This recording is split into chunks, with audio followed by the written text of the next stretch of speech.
자, 모두 필기도구 같은 거 혹시 있으시면은 챙겨 놓으시면서 필기하시면서 보시면은 좀 더 나으실 거예요. 네, 오늘은 뭐 큰 주제로는 두 가지밖에 없어요. 이제 위험 지표에 대한 이야기를 좀 드려볼 거고요. 그리고 이제 6월을 조심해야 된다라는 이야기를 조금 가지고 왔어요. 바로 진행하도록 할게요. 항상 처음에는 조금 떨려요. 그래서 요즘 많은 이슈가 참 많죠. 특히 금융권에서 이슈가 참 많은데, 이제 뭐 여기 계신 분들도 대부분 다 알고 계시겠지만, 이제 미국의 SVB 파산, 그리고 시그니처 은행의 파산, 실버게이트 은행의 파산, 그리고 이제 스위스 은행이었죠. 2위 은행이었는데, 크레디트 스위스가 한 160년 정도의 역사를 가진 엄청 오래된 기업인데, 요번에 미국 1위 은행인 UBS한테 인수가 됐습니다. 이런 이슈들이 최근에 거의 한 2, 3주 동안 있었던 것 같아요. 그리고 어제 오늘로 아니죠. 한 금요일부터 시작해가지고 또 두 가지 이슈가 또 추가가 됐어요. 이제 이거는 오늘 이슈입니다. 3월 26일로 해서 이제 속보 뉴스로 뜬 건데, 이제 미국의 이제 퍼스트 리퍼블릭이라는 은행이 있어요. 이거는 뭐 전에도 SVB 파산하면서도 계속 이슈가 됐었던 은행이었는데, 요번에 조금 더 이슈가 좀 생긴 것 같아요. 그래서 미국 금융당국이 추가로 지원을 검토하겠다라는 내용이 지금 나왔습니다. 퍼스트 리퍼블릭 같은 경우에는 미국에서 우리나라로 치면 규모가 큰 은행인데, 미국에서는 약간 좀 중형 기업 정도로 속하는 은행이에요. 상업은행인데, 이 은행 같은 경우에는 이제 뭐 모기지 대출이죠. 우리나라로 따지면은 주택담보대출. 주택담보대출을 미국에서는 모기지 대출이다라고 부르는데, 최근에 이 은행이 이제 모기지 대출을 참 많이 해줬어요. 그런데 이제 담보 대출이거든요, 이것도. 이제 모기지 대출도 담보 대출인데, 22년부터 이제 올해까지도 계속 금리가 오르고 있잖아요. 그러다 보니까, 이제 대부분 자산의 가격들이 많이 떨어졌어요. 이 모기지 대출도 그 담보를 통한 대출이기 때문에 그 담보죠. 그 자산의 가치가 많이 하락하면서 이제 퍼스트 리퍼블릭도 문제가 생기는 것이 아니냐. 그 시기가 언제였냐면요. 그 SVB 실리콘밸리 은행이 그 이제 뱅크런이 일어나고 파산할 때 그때 함께 이슈가 됐었어요. 그러면서 이 은행도 문제가 생기는 것이 아니냐 하면서 이제 많은 이 은행도 뭐 파산한다 뭐 이런 이야기가 있었지만 다행히 이제 미국의 메이저급 은행, 대형 은행 11곳이 이제 이 은행한테 우리나라 돈으로 약 40억 아니죠. 40조 원 정도를 지원을 해줬어요. 이 돈 가지고 일단 급한 불 지금 계속해서 빠져나가는 예금, 이 돈 가지고 일단 처리를 조금 해봐. 그리고 이제 예금자들의 그 불안 심리를 좀 낮춰봐 해가지고 이제 미국 대형은행이 이렇게 도와줬는데, 그럼에도 이제 뭐 크레디트 스위스 문제도 생겼고 하다 보니까, 어, 계속 불안 심리가 좀 높아진 것 같아요. 그리고 이따가 제가 한 번 더 언급을 드리겠지만, 23일 날에 이제 옐런 재무장관이 조금 불난집에 불을 더 얹혔어요. 그 예금자 보호라는 게 있죠. 미국에도 우리나라처럼 예금자 보호법이 미국에도 있는데 원래는 미국 정부가 모든 예금을 이제 좀 다 지원해주겠다. 그러니까 겁먹지 마라. 돈 빼지 마. 괜찮아. 너네들 돈 안전해. 라고 이렇게 얘기를 했는데 23일 날에 그 파월 FOMC 기자회견이 있는 그 동시간대였을 거예요. 비슷한 시간대에 옐런 재무장관도 상원에 나가서 이제 그 발언을 했는데 그때 그 옐런이 뭐라고 했냐면 은행 예금을 지원해 주는 건 맞지만 모든 예금을 지원해 주지는 않아 라고 이야기를 했죠. 그러다 보니까 사람들이 지원을 해준다고 했는데 안 해주는 거야? 그러면은 내 돈 위험할 수 있겠네? 라는 심리가 다시 생겼어요. 23일부터. 그러다 보니까 이 퍼스트 리퍼블릭이 대형은행이 도와줬는데 그 불신이라고 할까요? 그게 이제 다시 불꽃이 피기 시작한 거죠. 그래서 미국 금융당국이 다시 지원을 해주겠다. 지원을 해줘야 되는 검토를 하겠다라는 이슈가 이번에 떴어요. 그리고 도이치뱅크 은행도 제가 이거는 오전에 카톡방에다가 조금 언급을 했는데 도이치뱅크 같은 경우에는 독일 은행이에요. 그리고 규모가 굉장히 큽니다. 이 은행도 굉장히 규모가 커요. 큰 손은행인데 이 은행도 요번에 또 이슈가 떴죠. 이제 도이치뱅크 같은 경우에는 미국의 상업용 부동산에다가 투자한 게 조금 많고, 그 다음에 이제 파생 상품에도 좀 투자한 게 많은데, 미국이 지금 현재 경제가 계속 안 좋아지고 있고, 미국 상업용 부동산 같은 경우에는 좀 많이 안 좋아지고 있는 상태여가지고, 아, 이러다가 도이치뱅크가 가지고 있는 부동산 가격도 좀 하락하는 게 아니냐. 그리고 그것보다 조금 더 크게 유럽에서는 조금 크게 작용이 되는 게, AT1이라는 자산이 있습니다. 이거를 우리나라 말로는 코코본드라고 불러요. 이제 본드라는 것은 한글로 풀면은 채권이거든요. 채권을 영어로 사전적 영어로는 본드라고 불러요.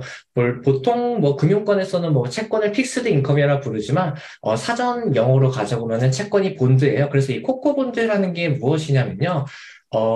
조건부 자본 증권이라고 해요. 좀 말이 어렵죠. 뭐 굳이 외우실 필요는 없는데 조건부 자본 증권이라고 하는데 여기 보시면은 조건이 붙어 있죠. 다시 말해서 이 코코본드는 그러니까 이 코코본드 채권은 조건이 붙어 있어요. 채권 같은 경우에는 원래 이제 만기가 되면은 돈을 돌려주죠. 내가 투자한 금은 이제 원금과 이자를 함께해서 원리금을 돌려주는데 이 코코본드도 만기가 되면은 아무 일 없이 만기가 잘 흘러가면은 그 원금을 다 지원해주지만 문제는 조건이 붙어 있어요.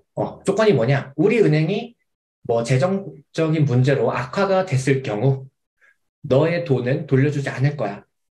채권 그 상각시킬 거야. 혹은 보통주로 뭐그 주식으로 보내줄게. 이런 조건이 붙어 있어요. 그래서 이게 왜 문제가 되냐면은 지금 그 이제 CS죠. 크레디트 스위스 은행이 좀 23조 원 정도의 규모를 23조 원 정도의 그 코코본드를 발행을 했는데 이 23조가 빵원이 됐어요, 지금. 여기 투자하는 은행들 지금 다 날라갔다라기보다는 투자한 금액이 다 날라간 거죠. 안타깝게도 우리나라 국민연금도 여기에다가 일부 조금 투자를 한 것 같아요. 기사를 보니까. 뭐 여튼 이제 이 채권이잖아요. 결국에는 이것도 결국엔 채권이고, 그리고 이제 SVB 실리콘밸리 뱅크도 망한 이유 중 하나가 채권이거든요. 근데 채권이라는 것은 어찌됐건 안전자산인데, 이 안전자산도 지금 망한다고? 약간 요런 심리가 지금 유럽 쪽에서 지금 크게 번지고 있는 중입니다. 그래서 이 도이치뱅크가 이 코코본드라는 거에다가 투자를 많이 했어요.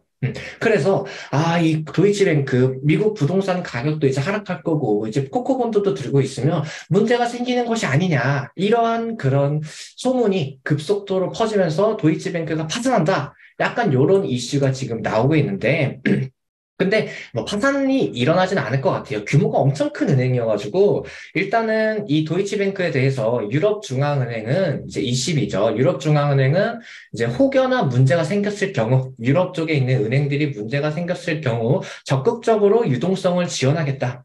여기서 이제 유동성이라는 것은 그러니까 돈을 주겠다는 거죠. 우리가 돈 빌려줄게. 그러니까 걱정하지 마. 이렇게 말을 했고요. 그리고 이제 독일 올라프 숄츠죠. 숄츠 총리가, 독일 총리가 우리나라 도이치뱅크 은행은 되게 건전해. 건전해. 걱정할 거 없어. 그리고 사업성이 되게 현대화식이야. 그러니까 망하지 않아. 너네들 겁먹지 마. 이런 말도 많이 했어요. 그리고 이제 월스트리트 저널 분석가들도 도이치뱅크의 자산 건전성은 매우 뛰어나다. 다만 현재 문제가 되는 건 뭐 최근 은행들이 계속해서 파산을 하니까 그러한 심리 때문에 도이치뱅크에 그런 게 그 뭐 악소문이라고 할까요? 좋지 않은 소문이 퍼지는 것뿐이지 도이치뱅크 자체의 그 펀더멘털은 굉장히 우수하다라는 이야기가 나오고 있는 중이에요. 뭐 지금 어제 오늘만 해서 뭐 퍼스트 리퍼블릭이나 도이치뱅크에 대한 금융권에 대한 이슈가 거의 뭐 일주일에 한 번씩 계속 터지고 있어요. 뭐 이제 다다음 주에는 또 어떤 은행 문제가 터질지 조금 궁금한데, 그래서 이러한 이야기들이 좀 많다 보니까 이제 앞으로 진짜 위험이 오는 걸까? 이런 생각 아마 여기 계신 분들도 다수가 하고 계실 거예요. 정말 위험이 오는 걸까? 그런데 사실은 이건 아무도 몰라요. 저도 모르고 그 누구도 모릅니다. 위험이 올지 안 올지는 미래라는 것은 아무도 알 수 없는 거니까. 그런데 제가 자주 보고 있는 이제 위험 지표들은요, 진짜 요 최근부터 계속해서 위험을 가리키고 있는 중이긴 해요. 그래서 오늘 이 위험 지표에 대해서 제가 실제로 보고, 자주 보고 분석하고 하는 그 위험 지표에 대해서 이야기를 드리고 해석을 어떻게 하면 되는지 그 부분에 대해서 제가 한번 이야기하도록 해보겠습니다. 죄송해요. 자꾸 가래가 끼네요.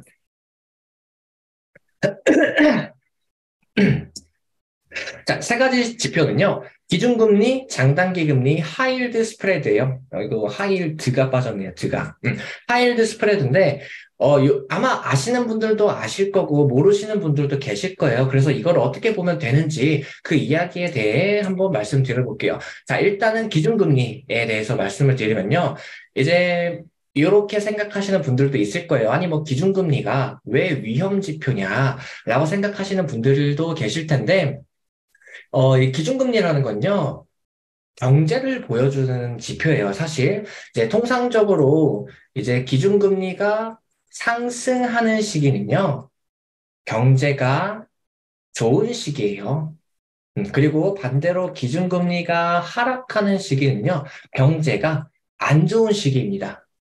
자, 금리라는 것은 결국에는 물가를 잡기 위해 하는 거예요. 그렇죠? 기준금리를 올리는 거는 물가를 잡기 위해 올리는 거잖아요. 자, 물가는요, 언제 오를까요? 물가는요, 소비가 증가할 때 오르죠. 우리가 돈을 많이 쓰면은 그만큼 수요가 증가하는 거니까 물가가 오르게 되겠죠, 가격이. 자, 그러면은 소비는 언제 증가할까요? 자, 아마 이 이야기 제 강의를 자주 들으신 분들은 다 알고 계실 건데 제가 또 할게요. 모르시는 분들도 계시니까. 네, 소비 증가 같은 경우에는 소비가 언제 증가하냐 하면요. 기업들이 돈을 잘 벌 때 소비가 증가합니다. 기업들이 돈을 잘 벌면은 고용도 늘리고 임금도 늘리고 하다 보니까 소비가 증가하게 되는 거죠. 그러면 기업은 언제 돈을 잘 버냐? 경제가 좋을 때 돈을 잘 벌겠죠. 이건 너무나 당연한 상식이잖아요. 결국에는 경제가 좋다라는 것은 물가가 올라가게 되는 거예요. 그리고 이 물가를 잡기 위해서 금리를 올리게 되는 겁니다. 자, 그러면은 금리 인하는 이거 반대로 생각하시면 돼요. 자, 소비가 감소해요. 소비가 감소하면은 기업들은 매출이 줄어들겠죠. 그리고 매출이 줄어들면은 고용도 줄어들고 임금도 깎이고 하면서 소비는 더 줄어들겠죠. 자, 소비가 감소하면은 경제는 안 좋아집니다. 그렇죠? 경제가 안 좋아지면요, 물가도 하락해요. 그러면 이때부터 뭘 하냐? 금리를 김밥 낮춰서 싸줄 거야? 시장에다가 네, 유동성을 김밥 싸줄 거야. 주기 시작을 해요. 그 죄송한데 마이크 좀 그 음소거 부탁드릴게요. 그래서 이런 식으로 이제 김밥 싸준다니. 진행이 됩니다. 그래서 금리가 올라가는 시기는 경제가 좋다. 금리가 하락하는 시기는 경제가 안 좋다. 이렇게 해석을 하시면 돼요. 그러면은 작년 같은 경우에는 뭐 경제가 좋았냐? 금리가 그렇게 올라갔는데 자, 22년에는 금리가 굉장히 빨리 올라갔죠. 그런데 그렇다고 이때 작년에는 경제가 좋지도 않았어요. 근데 이거 같은 경우에는 이제 금리가 올라가는 거는 결국에는 물가를 잡기 위함이라고 말씀드렸잖아요. 이 물가라는 것은 수요가 증가해서 물가가 오를 수도 있고요. 반대로 수요는 똑같은데 공급이 줄면은 물가가 올라가게 되겠죠. 사는 사람은 100명. 근데 물건은 50개밖에 없으면 가격은 올라갈 거 아니에요. 그래서 작년에는 공급이 줄어가지고 물가가 올랐던 시기였어요.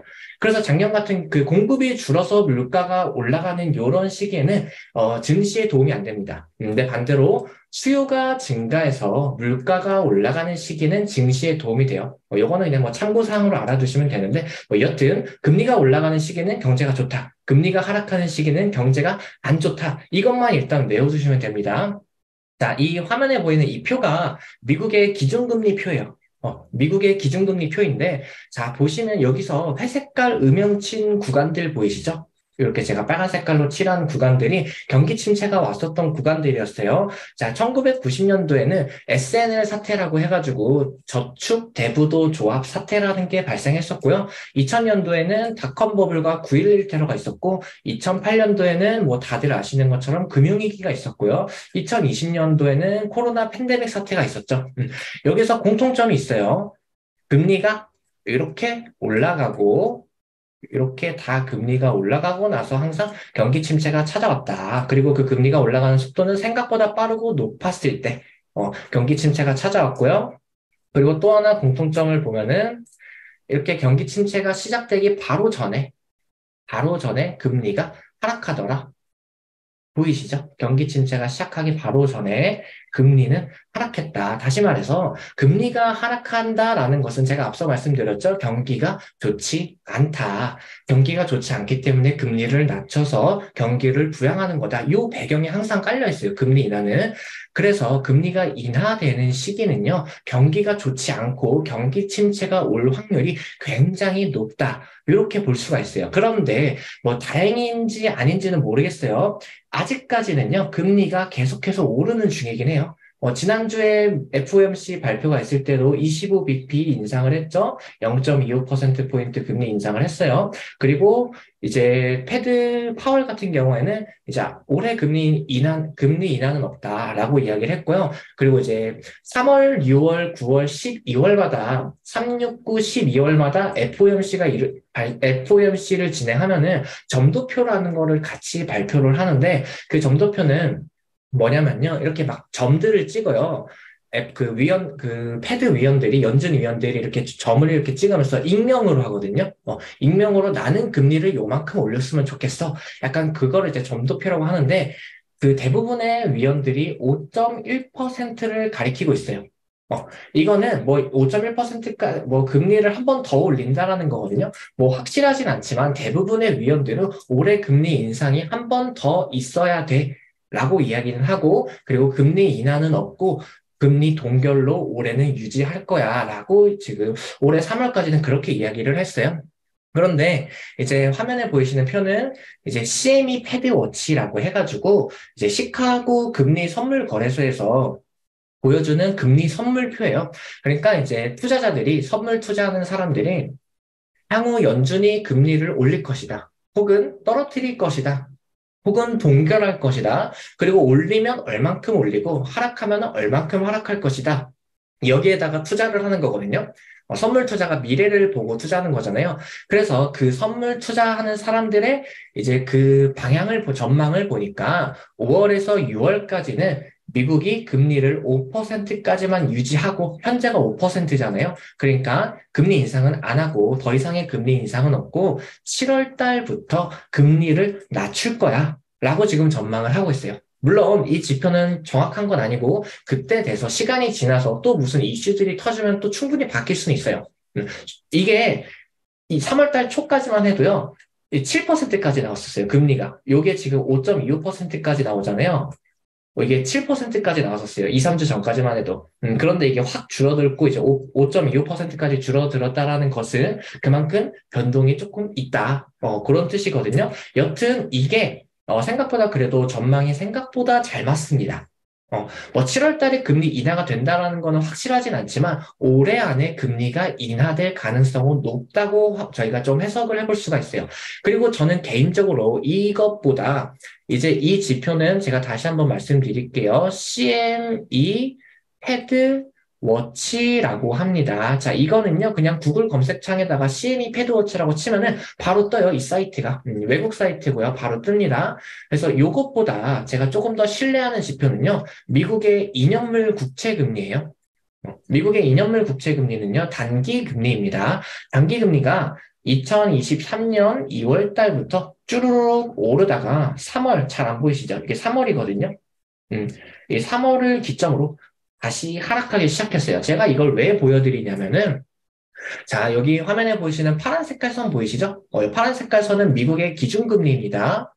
그리고 빨간 색깔 선, 요거는 2년, 제가 방금 말씀드렸던 2년물 금리예요. 보시면은 전반적으로 두 개가 똑같이 움직여요. 거의 뭐, 변동성의 차이는 조금씩 존재하지만 거의 똑같이 움직입니다. 그런데 여기서 조금 더 자세하게 보면요.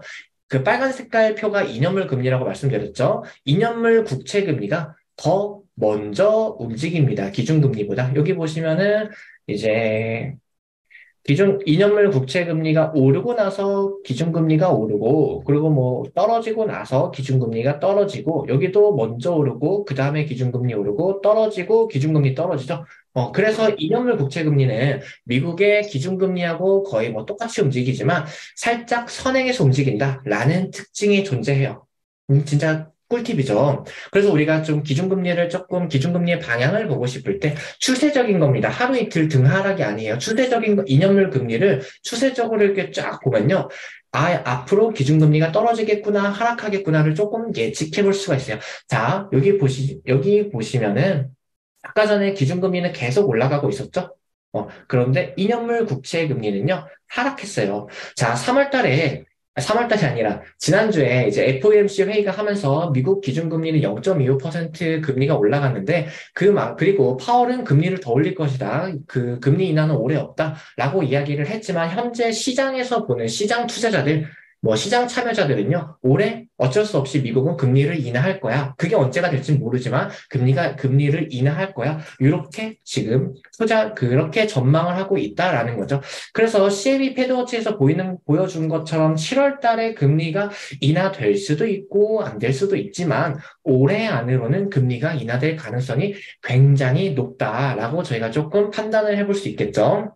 그리고 이거에서 조금 더 그 이 내용에 제가 지금 방금 말씀드린 그 근거에 대해서 조금 더 바탕이 될 수 있는 그 이유를 하나 더 말씀드리면요. 이제 10년물 국채금리예요. 자, 10년물 국채금리는 10년물 이상 채권의 금리부터는요.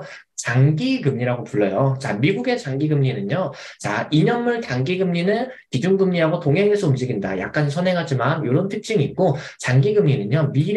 미국의 미래 경제 방향을 예측해 볼 수가 있습니다. 그래서 뭐 쉽게 보면은 장기 금리가 이렇게 상승하면요, 앞으로 미국의 경제가 좋아질 것이다라고 시장 참여자들이 생각을 하는 거고 반대로 장기 금리가 이렇게 하락할 때는요, 앞으로 미국의 경제가 안 좋아질 것 같아라고 생각하고 있는 거예요. 그게 이제 장기 금리로 보는 이제 미국의 경제 방향인데 이것도 똑같아요. 2023년 2월부터 이제 미국 장기 금리가 이렇게 상승을 했습니다. 자, 당시에 1월 달에서 2월 달까지만 해도 미국 주식 시장이 아주 어마어마하게 잘 올랐죠. 특히나 비트코인 같은 경우에 올해만 지금까지만 벌써 65%가 넘게 올랐어요. 나스닥 주가 지수도 뭐 올해만 13%가 넘게 올랐고, 그래서 시장이 굉장히 좋았어요. 3월 달 전까지만 해도.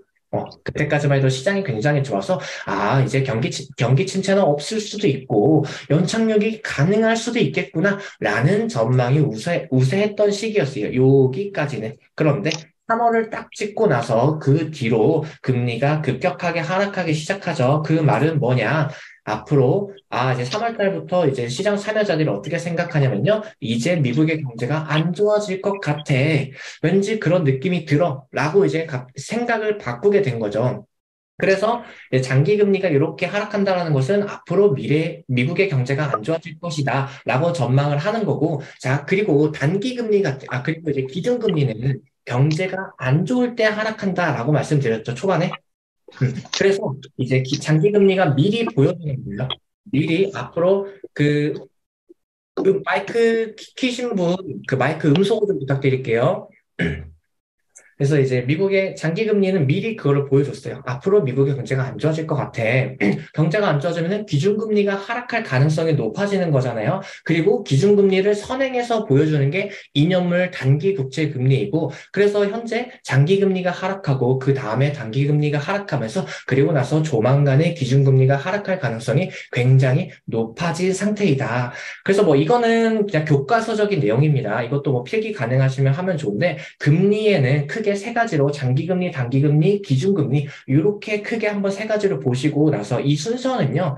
장기금리가 먼저 하락하고 그 다음에 단기금리가 하락하고 그 다음에 기준금리가 하락합니다. 기준금리가 하락해요. 물론 이게 뭐 교과서적인 내용일 뿐이에요. 이게 얘네 둘이 같이 움직일 수도 있어요.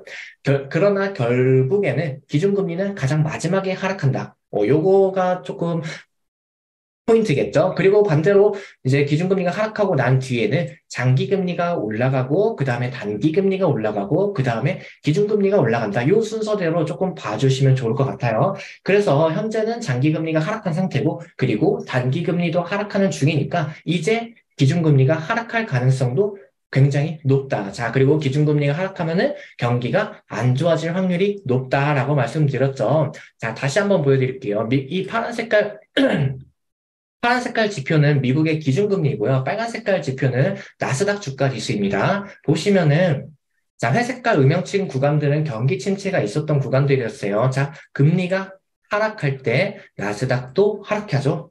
하락하죠. 그리고 여기도 금리 하락할 때 나스닥 하락하고요. 여기도 금리가 하락할 때 코로나 때였어요. 여기도 하락하고 이런 모습을 보여주게 돼요. 그래서 이런 말들 많죠. 요즘 금리가 하락하면은 이제 금리가 하락할 거니까 주식 투자를 해야 된다. 금리가 인하되는 시기에는 자산의 가치가 올라가는 시기다. 이런 말들이 요즘 되게 많잖아요. 이제 연준이 금리를 내릴 것이니까 이제 공격적인 투자를 해라. 라고 말은 하는데, 사실 이거는 제가 지금까지 이야기 드린 거 보면은 틀린 말이죠. 틀린 말이에요. 근데 이게 또 완벽하게 또 완전히 틀린 말은 아닌 게, 금리가 이제 떨어질 만큼 떨어졌을 때, 요렇게 금리가 떨어질 만큼 떨어졌을 때 그때는요 자산의 가치가 상승하게 됩니다. 그러면은 우리는요 어떻게 투자를 하면 되냐? 금리가 인하되는 시점과 그 시작 구간에서는요 되도록이면 투자를 멈추거나 조금 안전한 투자를 하면 좋고, 그리고 금리가 떨어질 만큼 떨어졌을 때 그 절대적인 값은 모르지만, 그거는 이제 뭐 파월만 알겠죠. 그 절대적인 값은 모르겠지만 이제 그때는 이제 단기 금리를 조금 보시면 되겠죠. 단기 금리가 올라가는지 떨어지는지 멈춰 있는지 요거를 보시면은 향후 기준금리가 더 떨어질지 동결이 될지를 조금 알 수 있을 거예요. 그래서 금리가 좀 떨어질 만큼 떨어졌을 때 그때는 우리가 주식 투자를 조금 공격적이게 해봐도 되는 타이밍이 될 거예요. 그리고 이거는 뭐 팁 아닌 팁을 드리면요. 이제 그 시기 때는요. 성장주 투자가 굉장히 좋은 흐름을 보일 겁니다. 성장주 투자는 뭐 대표적으로 기술주가 있어요. 뭐 기술주는 뭐 애플, 마이크로소프트, 엔비디아, 뭐 테슬라 이러한 등등의 기업들이 있을 거고, 나는 개별 기업은 잘 모르겠어 하면은 뭐 성장주 ETF나 기술 ETF나 아니면 나스닥 ETF 같은 거에다가 그 금리가 하락할 만큼 하락했을 때 그때는 조금 더 공격적이게 투자를 해도 괜찮은 흐름을 볼 수도 있습니다. 다만 100% 정답은 아니에요. 그 투자에는 정답이란 건 없습니다. 저는 과거에 그 그래프를 보고 말씀드리는 것뿐입니다. 여튼 뭐 그럴 확률은 조금 높을 것 같아요. 그래서 앞으로 기준금리가 하락할 가능성이 조금 높으니까 향후 주식시장도 하락할 가능성이 조금 높고 경기 침체가 올 확률이 좀 더 높아졌다라고 지금까지 이렇게 조금 설명이 될 것 같고요. 두 번째는 장단기 금리예요. 장단기 금리 같은 경우에는 아마 여기서 유튜브를 많이 보시는 분들은 다들 알고 계실 거예요. 뭐 기사 같은 것도 그렇고, 장단기 금리가 역전이 되면은 경기 침체가 찾아온다. 요 말 많이 들어보셨을 거예요. 근데 뭐 사실입니다. 화면에 보이시는 요 지표는요, 미국의 10년물 장기 금리하고 10년 이상은 장기 금리라고 말씀드렸어요. 그리고 미국의 2년물 단기 금리, 2년 이하의 그 금리는요, 단기금리예요. 그래서 10년물 장기금리하고 2년물 단기금리의 그 스프레드를 보여주는 표입니다. 스프레드라는 것은 그 이제 차이를 뜻해요. 그래서 10년물과 2년물 금리의 차이를 보여주는 건데, 여기 보시면은 그 0을 기준으로 보시면 돼요. 0을 기준으로 이 그래프가 0 아래로 하락할 때는요, 장단기 금리가 역전이 되었다라고 보시면 되는 거고요. 그리고 0 위로 올라가면은 장단기 금리가 이제 정상화되었다라고 보시면 돼요. 자, 이게 정상화되었다라는 게 무슨 뜻이냐면은, 자, 장기금리하고 단기금리에서는요, 항상 장기금리가 더 높게 유지가 돼야 돼요. 아무래도 기간이 길어지면은 길어질수록 이제 리스크가 더 커지기 때문에 그만큼 그 리스크에 대한 프리미엄을 더 줘야 되잖아요. 그래서 이제 채권에서는 그거를 금리로서 더 주는 거고, 이자로서. 그래서 장기금리가 더 높고 단기금리가 더 낮은 그 모습이 그게 이제 정상화되었다라고 해요. 그래서 그게 이제 0 위로 올라갈 때는 장기금리하고 단기금리가 원래대로 돌아온 거고, 0 아래로 하락할 때는 장기금리하고 단기금리가 이렇게 역전이 되어 있는 상태를 뜻하는 겁니다. 자, 장단기 금리가 펼쳐지고 나서 경기 침체가 왜 오는 것이냐라고 하면요. 이거를 제가 조금 이론적으로 말씀을 드릴게요. 자, 우리가 이제 은행을 생각하시면 돼요. 자, 은행의 그 수익 구조는 예대마진이죠.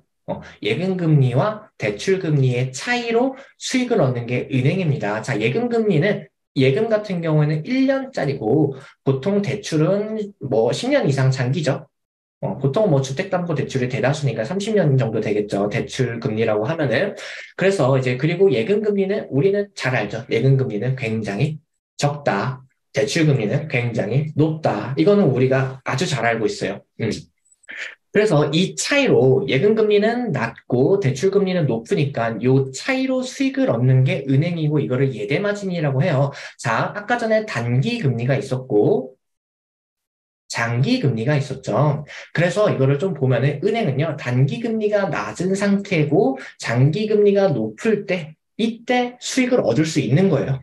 예금 금리가 낮고 대출 금리가 높을 때 수익을 얻을 수 있는 게 정상적인 구간입니다. 그런데 이 구조가 반대로 바뀐다라고 하면요. 그러니까 대출 금리가 낮고 예금 금리가 높은 상태가 되겠죠. 그러면은 은행은 손해를 보겠죠. 돈을 빌려줬는데 이자는 적게 받고 돈을 빌려왔는데 이자는 더 많이 줘야 되고 그러면은 은행은 대출을 해줄까요? 안 해줄까요? 당연히 안 해주겠죠. 그래서 은행이 대출을 안 해주면은 시중에 유동성이 공급이 되지 않기 때문에 경기 침체가 찾아오게 되는 거예요. 그래서 그거를 생각해서 보시면은 장단기 금리가 왔을 때 경기 침체가 찾아오게 되는 겁니다. 근데 이거는 뭐 이론적인 거고 조금 더 깊게 들어가면 좀 어려워서 제가 그냥 쉽게 이렇게 이야기를 드린 거예요. 그래서 그래서 이렇게 장단기 금리가 역전이 되면요. 항상 회색 음영층 구간처럼 경기 침체가 이렇게 찾아오게 된 겁니다. 그런데 이거를 저희가 조금 더 자세하게 봐야 될 게 뭐냐면은, 자, 장단기 금리가 역전이 된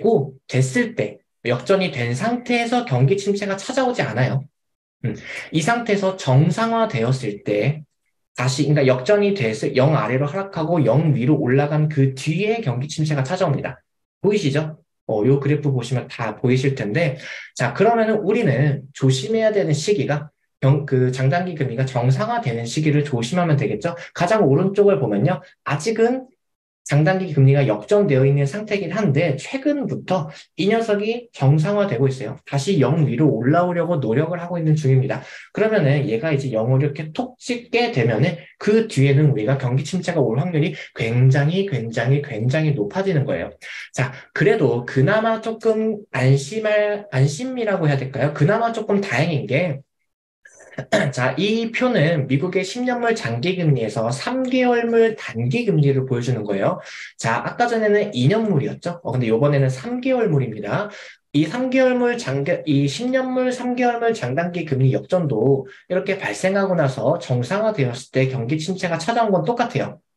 똑같습니다. 그런데 이 녀석은 아직은 계속해서 하락하고 있는 중이에요. 자, 10년물에서 2년물 장단기 금리 역전은요, 그 두 개가, 그러니까 10년물, 2년물 장단기 금리가 역전이 되고 경기 침체가 오는 확률은 역사적으로 86% 정도 됐고요. 10년물에서 3개월물 장단기 금리가 역전이 되고 경기 침체가 오는 확률은 거의 100%였어요. 그러니까 우리는 이 녀석이 이렇게 방향을 틀 때가 가장 조심해야 되는 시기가 되는 거예요. 자, 그러면은 아직은 이 녀석은 하락하고 있는 중이니까 아직은 지금 당장은 위험이 오지는 않을 것 같은데, 자, 조금 우리가 말도 안 나오네요, 이제. 우려해야 될 게 무엇이냐라고 하면요. 자, 여기서 보이시는 파란 색깔은요, 10년물에서 2년물 장단기 금리고요. 빨간 색깔이 10년물에서 3개월물 장단기 금리예요. 보시는 것처럼 빨간 색깔이 변동성이 훨씬 더 높죠. 굉장히 그 왔다 갔다 움직이는 폭이 굉장히 높잖아요. 그래서 지금은 10년물, 3개월물 장단기 금리가 지금은 하락하고 있지만 이 녀석이 갑자기 이렇게 훅 올라올 확률도 있어요. 그래서 우리는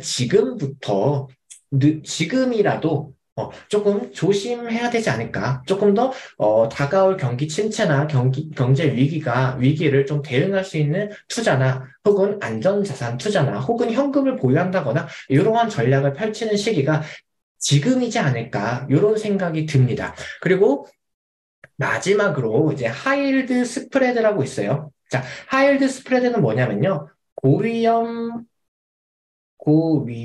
회사채 고위험 회사채에서 빼기 국채 금리를 뺀 그 스프레드, 차이를 뜻해요. 그거를 이제 하이힐드 스프레드라고 부르는데, 고위험 회사채라는 것은 통상적으로 그 신용등급이 BB 등급 이하인 그 회사를 고위험 회사라고 불러요. 그래서 이들이 발행하는 채권을 고위험 회사채라고 부릅니다. 그래서 고위험 회사채에서 국채 금리를 뺀 값을 하이힐드 스프레드라고 불러요. 자, 하이힐드 스프레드는 다른 말로 부도 확률이라고도 부릅니다. 하이힐드 스프레드는 다른 말로 부도 확률이라고 불러요. 자, 하이힐드 스프레드가 이렇게 올라간다라는 것은 그 고위험 회사채 금리가 올라간다라는 뜻이거든요. 자, 경제가 안 좋을 때 그 고위험 회사채 금리가 올라가는 이유는요, 이것도 아주 상식적으로 생각하시면 돼요. 자, 여러분들이랑 제가 회사를 운영하고 있어요. 자, 회사를 운영하고 있는데, 조금 재정 상태가 안 좋아서, 좀 위험한 회사입니다. 위험한 회사예요. 그런데 지금 경기가 둔화되고 있는 시기예요. 경기가 점점 안 좋아지는 시기입니다. 자, 그러면은 우리는 회사이기 때문에 뭐가 필요하죠? 투자금이 계속해서 필요해요. 그렇잖아요. 투자를 계속해야 되는데, 그런데 경기가 안 좋아지는데, 과연 우리 같은 위험한 회사에다가 누가 투자금을 줄까요? 그럼 망할 것 같은 회사에다가 내가 돈을 투자할 수가 없겠죠. 그러면은 이 회사는 어떻게 해줘야 되냐면요. 그 이자라도 높여서라도 투자금을 유치해야 되는 거예요. 그래서 이런 고위험 회사들은요, 신용등급이 낮은 회사들은 경기가 안 좋을 때 금리를 높여가지고 투자금을 이렇게 받아내기 시작합니다. 자, 그러면 그렇다라는 것은 금리가 이렇게 계속 올라간다라는 것은 경기가 계속 안 좋아진다라는 거예요. 그러니까 경기가 계속 안 좋아지니까 금리를 계속 높여서 투자금을 유치하는 거겠죠. 그래서 이 하이힐드 스프레드가 상승하는 것은요, 그 고위험 회사채 금리가 올라간다라고도 해석할 수가 있습니다. 그리고 표에 보이는 것처럼 이렇게 회사채 금리가 올라가고 난 뒤에는 항상 경기 침체가 이렇게 찾아왔죠. 2000년도 닷컴 버블, 2008년도 금융위기, 2020년 팬데믹, 그리고 여기에도 이렇게 올라가 있는 상태죠. 여기는 이제 이거는 미국 지표이기 때문에 미국 경기 침체만 보여주는데 2011년도에는 유럽발 재정위기가 있었고요. 2014년도에서 16년 요 사이에는요. 중국발 부채 위기가 있었던 시기였어요. 그러다 보니까 좀 위험하니까 이렇게 하이힐드 스프레드가 올라가게 되는 현상이 있었습니다. 자, 그러면 현재 이 지표가 기준이 한 8, 그래프, 이게 선을 그려야 되는데 한 8% 정도 되거든요. 그러니까 이 8%가 넘어갈 때 보통은 경기 침체가 그때쯤에 찾아왔었어요. 그러면 현재는 몇이냐? 현재는요, 5.1%를 보입니다. 그러면 8%까지는 다소 조금 거리가 있죠. 그래서 이렇게만 보면은, 아직은 괜찮구나. 아직은 괜찮구나라고 해석이 되는 거예요. 그래서 하이힐드 스프레드를 보는 사람들은 뭐 지금 5.1%고 뭐 괜찮네. 아직은 괜찮네. 뭐 다른 지표가 조금 뭐 위험한 거를 보여준다고 해도 얘가 아직은 괜찮으니까 아직까지 고위험 회사들의 그러니까 신용등급이 낮은 회사들이 그렇게 크게 문제가 없네 라고 해석을 하거든요. 근데 우리는 조금 더 한층 더 배워야 되겠죠. 이거를 조금 더 깊게 들어가 볼게요. 자, 하이힐드 스프레드는 아까 전에 고위험 회사채 금리에서 국채 금리를 뺀 값이라고 말씀드렸죠. 이 차이라고. 자, 고위험 회사채 금리가 3이고 국채 금리가 1이에요. 얘네 둘을 빼면 2죠. 자, 또 고위험 회사채 금리가 5고 국채 금리가 3이에요. 2죠. 고위험 회사채 금리가 8이고 국채 금리가 6이에요. 2죠. 고위험 회사채 금리가 10이고 국채 금리가 8이에요. 2죠. 다시 말해서 고위험 회사채 금리하고 국채 금리하고 두 개가 같이 올라가면요. 하이힐드 스프레드는요. 계속 그 상태를 유지하게 된다라는 뜻이에요. 자, 이 지표를 한번 볼게요. 이 그래프 중에서 파란 색깔은요. 미국의 BB 등급 회사채 금리입니다. 그러니까 신용등급이 낮은 회사채 금리이고 빨간 색깔 그래프가 미국의 2년물 국채 금리예요. 자, 보시면은 여기 경기 회색 음영층 구간만 볼게요. 자, 경기 침체가 발생할 때는요. 이렇게 스프레드가 벌어지죠. 여기도 벌어지죠. 그 이제 경기 침체가 오면은 하이힐드 금리는 그러니까 고위험 회사채 금리는 올라가고 아까 전에 제가 경기 침체가 오는 시기는 기준금리가 하락한다. 금리가 하락한다. 기준금리를 선행하는 게 2년물 국채 금리이기 때문에 2년물 국채 금리도 하락하게 되는 거예요. 그러면은 경기 침체가 오면은 그러니까 미국의 고위험 회사채 금리는 올라가고 국채 금리는 하락하게 돼요. 그래서 얘네 둘이 이렇게 벌어지게 되는 거예요. 그런데 가장 맨 오른쪽 한번 봐볼게요. 얘네 둘이 같이 움직이죠. 같이 올라갔어요. 지금 이 하이힐드 이제 고위험 회사채 금리만 보면요. 생각보다 꽤나 높은 수준이에요. 지금도.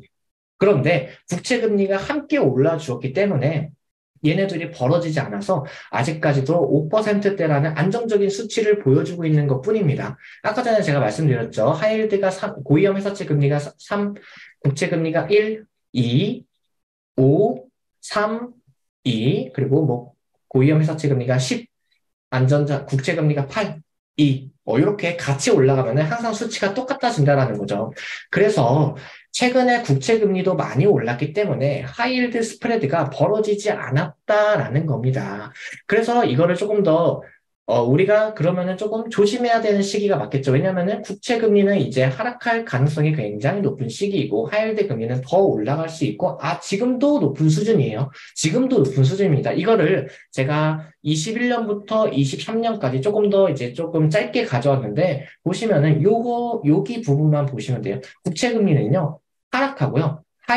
고위험 회사채 금리는 올라가고 있어요. 고위험 회사채 금리가 앞으로 더 올라갈지 어떻게 될지 모르지만 국채 금리는요, 우리가 지금까지 확인했던 것처럼 기준금리가 하락하고 기준금리가 하락하기 전에는 2년물 단기 금리가 먼저 하락할 가능성이 굉장히 높다. 그래서 이렇게 하락할 가능성이 그리고 조금 더 빠르게 하락할 가능성이 굉장히 높은 시기예요. 그러면은 이 녀석이 이렇게 머물고만 있어도 이 스프레드가 이렇게 벌어지기 때문에 지금이야 5.1%를 보이지만 머지않아 금방 8%까지 올라갈 확률이 굉장히 높습니다. 그래서 우리가 지금까지 살펴본 기준금리, 그리고 장단기 금리, 그리고 하이힐드 스프레드까지 보시면요.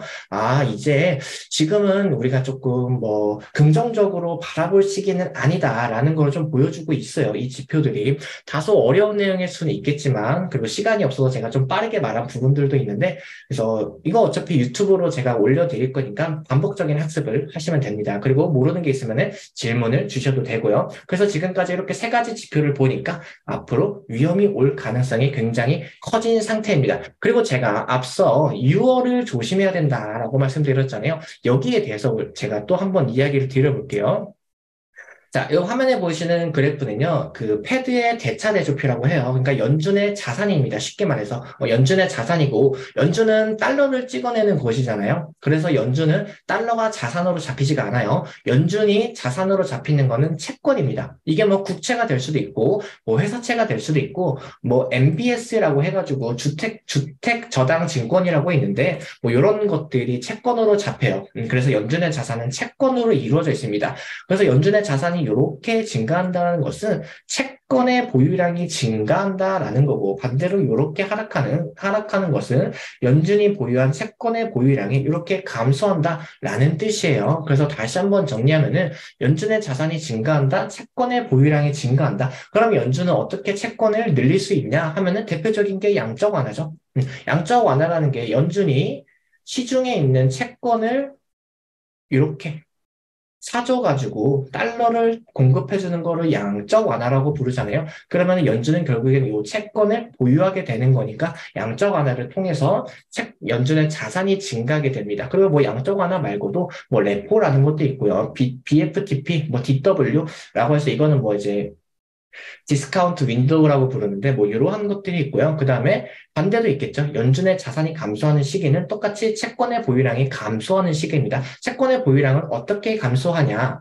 어떻게 낮출 수 있냐 하면은 양적 완화의 반대 개념인 양적 긴축을 통해서 하는 거예요. 양적 완화가 연준이 시중에 있는 채권을 사주는 거라고 하면은 양적 긴축은 연준이 가지고 있던 채권을 시중에다가 내다 파는 거를 양적 긴축이라고 합니다. 그리고 레포 이런 것들이 존재해요. 여기서 우리가 알아야 될 게 뭐냐면요. BFTP하고 DW예요. 뭔가 이름만 들어도 어렵지만 막 어렵게 생각 안 하셔도 됩니다. 여기에 대해서 제가 조금 더 설명을 드려볼게요. 자, 일단 BTF죠. BTF가 뭐냐? BTFP. 이 발음도 힘드네.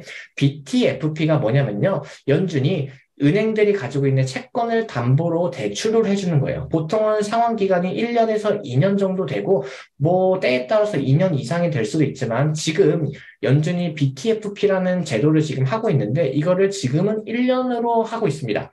이거를 왜 해주냐면은, 최근에 SVB 은행 사태가 터졌죠. 요게 파산을 하면서 얘의 문제가 뭐였다? 국채였어요. 자, 이거는 그냥 외우시면 됩니다. 일단은 채권의 가격과 금리는요, 서로 반대로 움직여요. 그래서 금리가 올라가면 채권의 가격이 하락하고 금리가 하락하면 채권의 가격이 올라갑니다. 그런데 22년부터 현재까지 그 금리가 계속 올랐죠. 그 말은 이 국채 가격은요, 계속 떨어졌다라는 거예요. 그래서 실제로 작년부터 올해까지 채권의 가격이 20에서 30% 정도 하락을 했어요.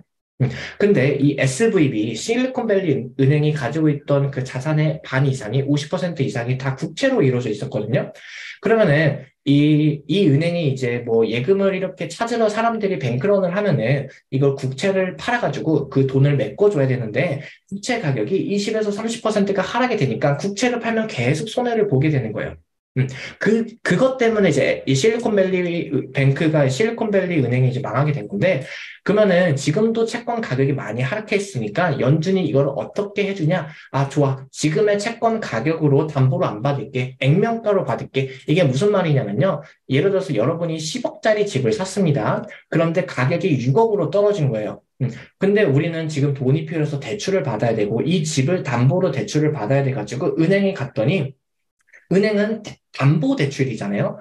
그 은행은 그러면은 지금 6억짜리니까 이 6억만큼만 대출을 해줄 거예요. 내가 10억에 샀어도 지금의 가치가 그 담보가 되는 거니까. 근데 이 은행이 인심을 써가지고 아 괜찮아요. 우리가 그냥 당신이 샀던 금액으로 대출을 해주겠습니다. 요렇게 해준다라는 거예요. 그래서 채권의 가격이 지금 많이 떨어졌지만 연준이 너네들이 그 샀던 금액으로 내가 그냥 대출해줄게.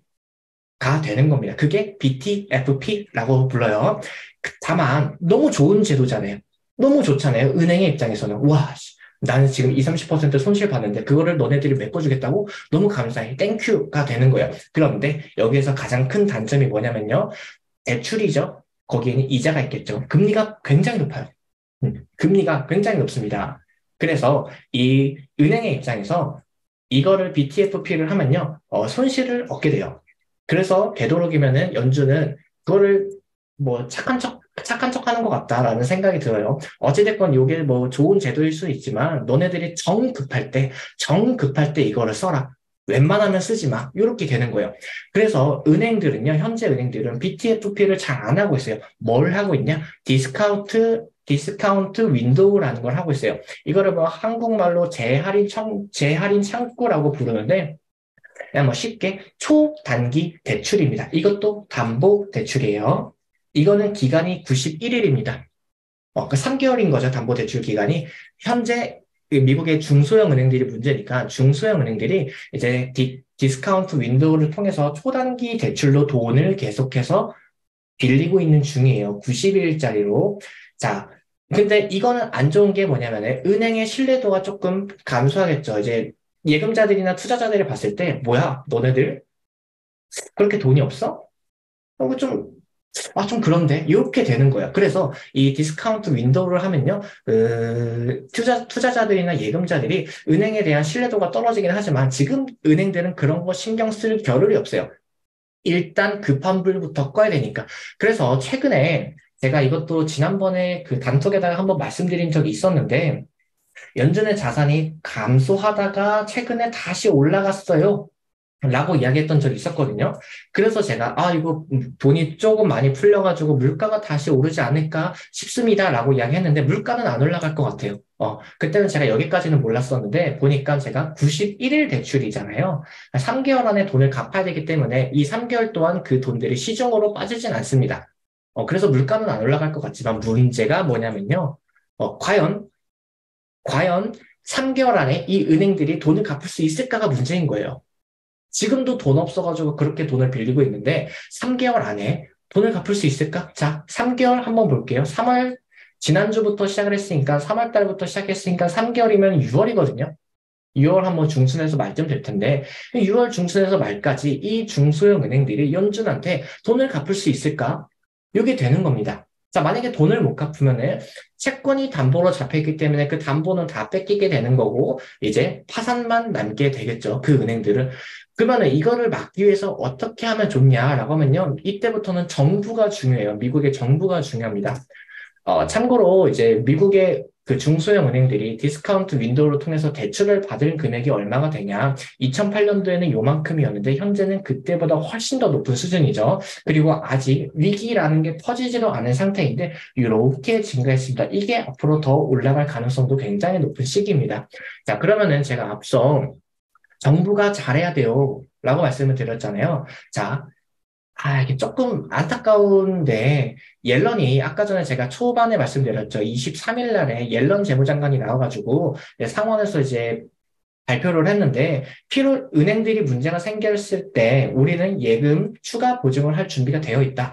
다만 모든 예금을 보장하지는 않아. 라고 이야기를 했어요. 자, 이 말을 들으면은, 만약에 여기서 옐런이 A은행, B은행, C은행, D은행, 너네들은 내가 지켜줄게. 나머지는 잘 모르겠어. 라고 이렇게 콕 집으면 그나마 괜찮아요. 왜냐면은 그 A, B, C, D 은행에 대한 예금자들은 돈을 안 뺄 거 아니에요? 우리는 괜찮다고 하니까. 뒤에 있는 뭐 이제 그 뭐 F부터 뭐 D, F 뭐 요 뒤에 있는 애들만 이제 문제가 생긴 거니까. 그런데 그 옐런은요, 요번에 그냥 모든 예금을 보장할 생각은 없다라고만 얘기를 했어요. 특정 은행을 찝어주진 않았습니다. 그러면은 모든 예금자들이 걱정을 하겠죠. 내 돈. 그래서 뱅크런 사태가 다시 불거질 수 있게 되는 거예요. 그리고 그 중에 첫 번째 타겟이 지금 퍼스트 리퍼블릭이 되는 거고요. 그러면은 이제 뱅크런이 계속 발생이 되고 그 돈을 계속 찾아가고 제니네 그 미국 정부도 뭐 도와줄 생각이 없대라고 하면은 문제가 크게 벌어질 수 있는 거예요. 그래도 그나마 만약에 정말 이게 계속해서 번지게 된다라고 하면은 그때는 정부가 나설 수는 있어요. 나설 수는 있습니다. 망하게 생겼는데 나라가 그러면은 그 막아줘야 되잖아요. 그러면 이걸 어떻게 막을 수 있냐면요. 일단은 미국 정부가 돈이 많아야 돼요. 돈이 많아야지 지원을 해줄 거 아니에요. 연준의 돈과 미국 정부의 돈은 별개입니다. 다른 거예요. 정부가 돈이 많아야 되는데 현재 미국 정부는 부채 한도 협상을 하고 있는 중이에요. 한도 협상이 안 돼가지고 이게 6월까지 미루어진 상태입니다. 6월에는 이게 타결이 돼야 돼요. 이때는 무조건 뭐 되든 안 되든 한도가 협상이 되든 뭐 협상이 안 되든 그게 돼야 되는 날이에요. 6월 달이. 자, 현재 미국 정부가 이제 빚지고 있는 금액, 미국 정부의 그 빚이 4,800억 정도 됐던 것 같아요. 4조 4,800억 달러입니다. 근데 미국 정부의 부채 한도는 3조 4천억 달러거든요. 이미 넘었어요. 이미 넘었는데 이 이상으로 부채를 더 늘릴 수 없는 상태인 거예요. 어, 그러면은 자, 만약에 6월 달에 부채 한도 협상이 안 됐다라고 하면은 미국 정부는 이때부터 디폴트가 들어갑니다.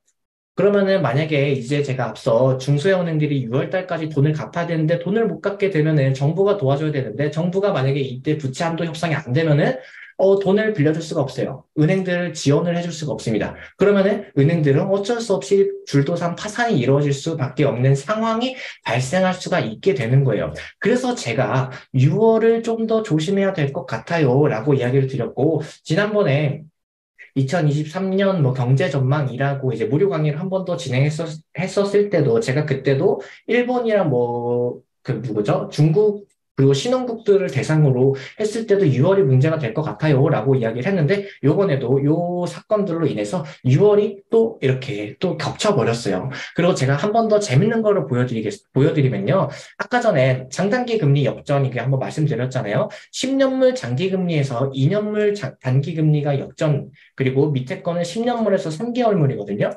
10년물에서 2년물 장단기 금리가 역전이 되고 통상적으로 평균 14개월 후에 경기 침체가 발생을 했고요. 10년물 장기 금리와 3개월물 단기 금리가 역전이 되었을 때는 통상적으로 평균적으로 9개월 뒤에 경기 침체가 발생을 했어요. 얘는 10년물, 2년물 장단기 금리는 지난해 4월 달에 역전이 됐고요. 10년 3개월물은요, 10월 달에 역전이 됐어요. 자, 계산해보면요. 여기다가 14개월 더하면은 6월 달이 되고요. 여기다가 9개월 더하면은 7월 달 정도가 됩니다. 여기도 또, 이게 또 우연인지 뭔지는 모르겠지만, 또 여기도 6월 달이 딱 걸리더라고요. 그래서 제가 뭐 6월을 조심해야 된다라고 말씀을 드린 거예요.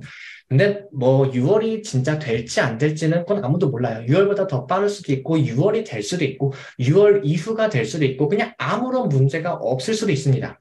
그건 아무도 모르지만, 제가 지금까지 보여드린 이러한 내용들을 보면은, 어찌됐건 언제가 됐든지 간에 하반기는 우리가 좀 조심해야 될 시기겠구나라는 건 아마 여기 계신 분들이 모두가 다 느꼈을 거라고 생각합니다. 그래서 우리는, 지금이 이제 얼마 안 남았잖아요. 이제 3월 달 끝나가고, 이제 좀 있으면 이제 4월 달이 시작인데, 4월, 5월 지나가면 6월부터 하반기고, 그러면은 우리는 지금부터라도 조금 더, 조심할 수 있는 투자, 뭐 안전한 투자, 이런 거를 준비해야 되는 시기가 아닐까라는 생각이 들어요. 참고로 하나만 더 말씀을 드리면은 제가 요번에 한 달 ETF 투자 강의를 한번 준비를 해보려고 해요.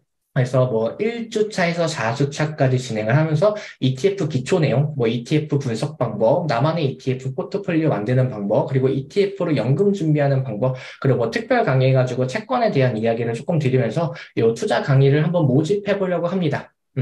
그래서 뭐 제가 원래는 ETF 강사로 활동을 하는데 경제 이야기를 더 많이 하기는 하지만 원래 본업은 ETF거든요. 그래서 이 ETF 강의를 지금 조만간에 모집을 해보려고 하는데 관심 있으신 분들은 많이 신청해 주시면 좋을 것 같아요. 이거는 뭐 물론 무료는 아니고요. 한 달치다 보니까 무료는 아니고 유료로 진행이 될 것 같은데 뭐 비싸지는 않을 것 같아요. 그래서 이렇게 제가 준비한 내용은 이렇게 해서 마치도록 하겠습니다.